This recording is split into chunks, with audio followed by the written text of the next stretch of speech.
Hello friends, இப்போல்லாம் பலாப்பழம், மாம்பழம் அண்டு வாட்டர்மெலன்ஸ் தான் அதிகமாக வாங்கி சாப்பிடுது. சீசனல் ஃப்ரூட் எதுவோ அது வாங்கி சாப்பிட்டோன்னா நம்மளோட உடம்புக்கும் ரொம்ப நல்லது, விலையும் அது சீப்பாக கிடைக்கும்.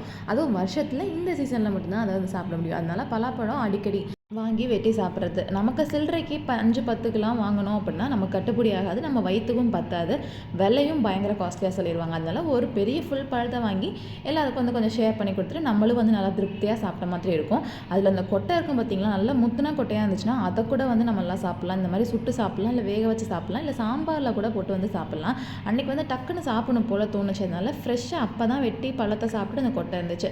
அப்படியே மேலே இருக்க தோலை மட்டும் ஒழிச்சிட்டு ஒரு வடைச்சட்டியில் போட்டு நல்லா 15 to 20 மினிட்ஸ் வந்து சாட்டே பண்ணோம் அப்படின்னா சூப்பராக வந்து வெந்து வந்துருச்சு. எனக்கே வந்து வேகமாக வேகாதான்னு கொஞ்சம் டவுட்டாக இருந்துச்சு, பட் ஆனால் பர்ஃபெக்டாக வெந்து வந்துருந்துச்சு. இந்த பழத்தில் எதுவுமே வேஸ்ட்டு கிடையாது. கொட்டை பழத்தெல்லாம் நம்ம சாப்பிட்டுட்டு தோலை போய் இந்த கோமாதாக்கு வச்சோன்னா அவங்களும் சந்தோஷமாக சாப்பிட்டு போவாங்க.